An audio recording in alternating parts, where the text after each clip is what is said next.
Good morning Bharat में मैं हूं आपके साथ वैभव मिश्रा। और सबसे पहले बात और शुरुआत उन 6 बड़ी तस्वीरों की जिन पर आज पूरा दिन हमारी नजरें बनी रहेंगी। ये वो 6 तस्वीरें हैं। सबसे पहली तस्वीर रिपब्लिक भारत के उस संगम की जहां पर साहित्य और शक्ति एक मंच पर आपको नजर आने वाले हैं। धक्का मुक्की पर एफआईआर दर्ज हो चुकी है राहुल गांधी पर। क्या अब राहुल की गिरफ्तारी ही अगला नंबर है? अर्बन नक्सल पर बड़े सवाल देवेंद्र फडणवीस ने उठाए हैं और अब इस सवाल के बीच आज पूरा दिन हलचल रहने वाली है। संभल में तकरार बरकरार है और आज एएसआई की टीम सर्वे को लेकर पहुंच सकती है। 5वीं तस्वीर कांस्टेबल का वो कैश कांड जिससे जुड़ी एक एक तस्वीर हम आप तक पहुंचाएंगे और यूनुस और शरीफ की ये मुलाकात आखिर क्या कुछ कहती है और भारत के लिए मुलाकात कितनी बड़ी और अहम चुनौती है, इसको लेकर विस्तृत बातचीत की जाएगी। यानी कि गुड मॉर्निंग भारत में ये वो 6 तस्वीरें हैं जिस पर अब से बस कुछ देर बाद हम लगातार एक एक अपडेट्स आप तक पहुंचाएंगे।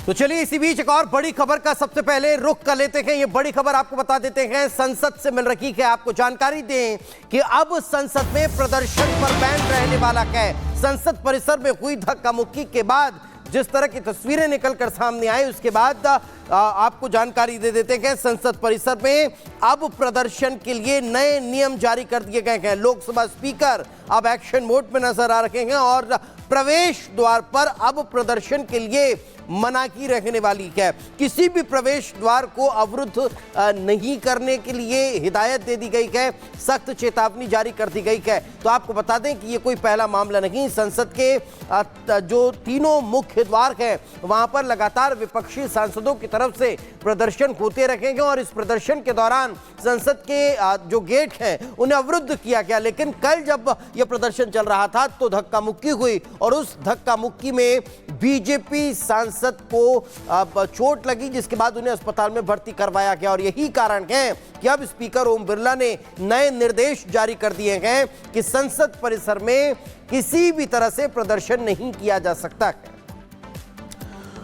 तो बिल्कुल संसद में प्रदर्शन और कल धक्का मुक्की के बीच एक और अहम खबर आपको बता दें। दरअसल राहुल गांधी के खिलाफ एफआईआर दर्ज की गई हो और अब कांग्रेस देश भर में इस एफआईआर के खिलाफ आज प्रदर्शन करती हुई नजर आने वाली है। यानी कि हर एक जिला मुख्यालय जहां पर आज कांग्रेस के कार्यकर्ता नेता प्रदर्शन करते हुए नजर आएंगे, क्योंकि कल धक्का मुक्की के बीच 2 सांसद घायल हुए जिसके बाद राहुल गांधी के खिलाफ अब एफआईआर दिल्ली पुलिस के द्वारा दर्ज की गई है। राहुल गांधी की गिरफ्तारी को लेकर उन पर तलवार लटक रही है। इसी बीच अब गृहमंत्री अमित शाह के बयान का विरोध और साथ ही राहुल गांधी के खिलाफ जो एफआईआर दर्ज की गई है उस एफआईआर को लेकर आज देश भर में कांग्रेस के कार्यकर्ता प्रदर्शन करते हुए नजर आएंगे।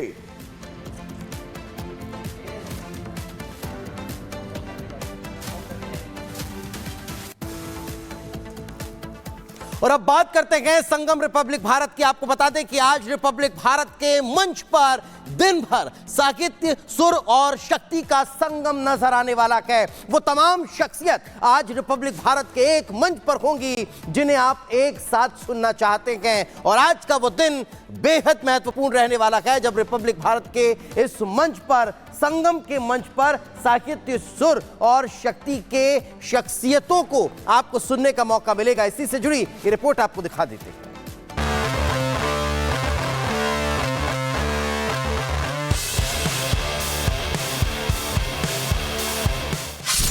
रिपब्लिक का मंच, संगीत, शक्ति और साहित्य का संगम।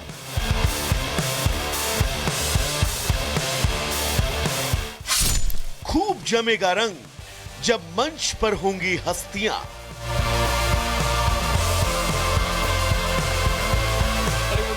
रिपब्लिक भारत के मंच पर आज पूरा दिन साहित्य, सुर और शक्ति का संगम लगने वाला है।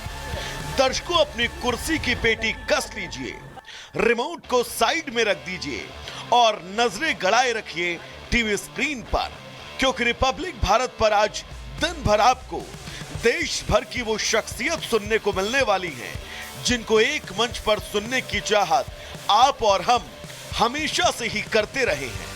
संस्कृति और साहित्य की बात करने के लिए सबसे पहले हम आपको गजेंद्र सिंह शेखावत से मिलवाएंगे, जहां बात होगी देश की संस्कृति और कल्चर की।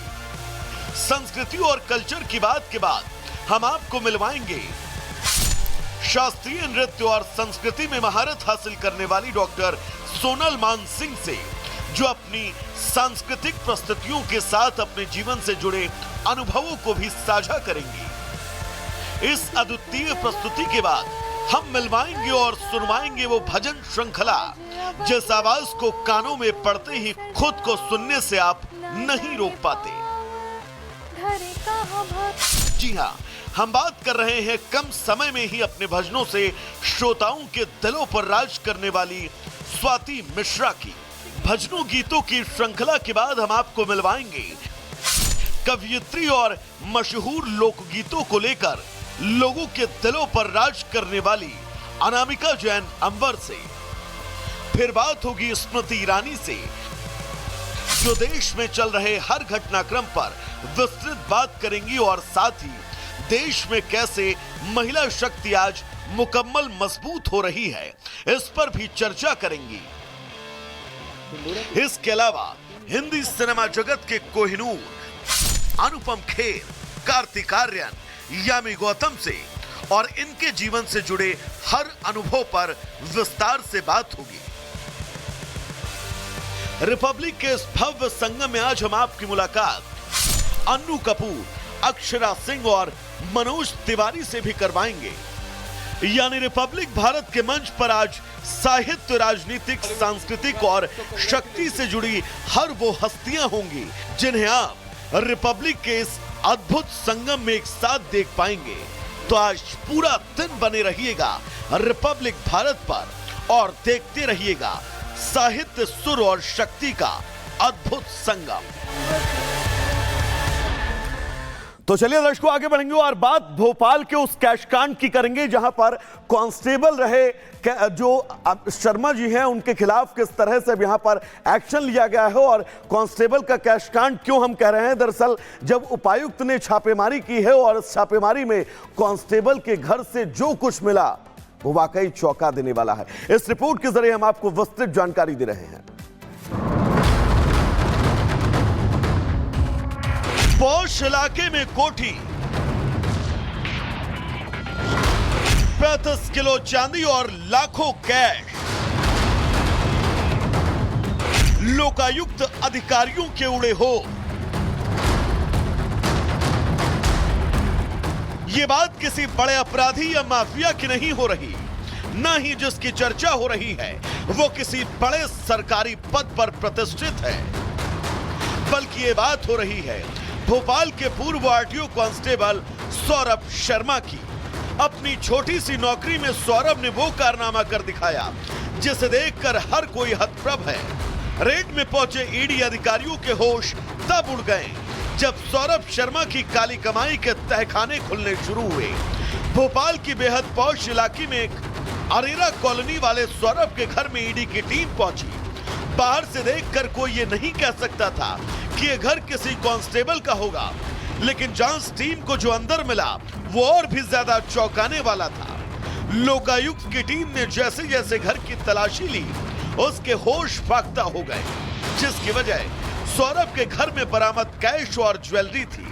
अब तक जब्त किए गए सामानों में ईडी को 35 किलो चांदी, लाखों रुपए कैश और करोड़ों रुपए की बेनामी संपत्ति के साथ कई जमीनों के दस्तावेज भी बरामद हुए। सौरभ शर्मा जो पूर्व आरक्षक रहा हुआ है और उसके खिलाफ आय से अधिक संपत्ति की शिकायत मिली थी, जिसके कारण आज छापे की कार्रवाई की गई और वो कार्रवाई अभी जारी है। जिस समय ये कार्रवाई चल रही थी उस समय सौरभ घर में मौजूद नहीं थे। बताया गया कि वो फिलहाल दुबई में हैं। जानकारी के मुताबिक सौरभ परिवहन विभाग में वीआरएस लेने से पहले कांस्टेबल के तौर पर तैनात थे। कांस्टेबल की नौकरी से वीआरएस लेने के बाद वो कंस्ट्रक्शन के धंधे में आ गए। लोकायुक्त पुलिस को शिकायत मिली थी कि आरक्षक रहे सौरभ शर्मा ने आरटीओ कांस्टेबल रहते समय आय से ज्यादा कमाई की। शर्मा पर ट्रांसपोर्ट नाकों पर पोस्टिंग के लिए दलाली का आरोप है। मामले में उनके एक दोस्त पर भी कार्रवाई हुई है। फिलहाल पुलिस और ईडी की टीम जांच के पहले पड़ाव पर है। सौरभ की काली कमाई का टीजर जितना चौंकाने वाला है, ये लगता है कि जांच पूरी होने के साथ इस काले कारनामे की पूरी फिल्म और भी दिलचस्प होगी। Bureau report, Republic Bharat. और अब बात मध्य प्रदेश के भोपाल से शर्मसार कर देने वाली खबर की कर लेते हैं। दरअसल यहां के एक एमआरआई सेंटर में वैसे तो लोग इलाज कराने पहुंचते हैं, लेकिन उस एमआरआई सेंटर के चेंजिंग रूम की एक गंदी साजिश जो है वो बेनकाब हुई है। क्या वो साजिश थी और किस तरह से ये एमआरआई सेंटर शर्मसार करता हुआ नजर आया, इस रिपोर्ट में देख लीजिए।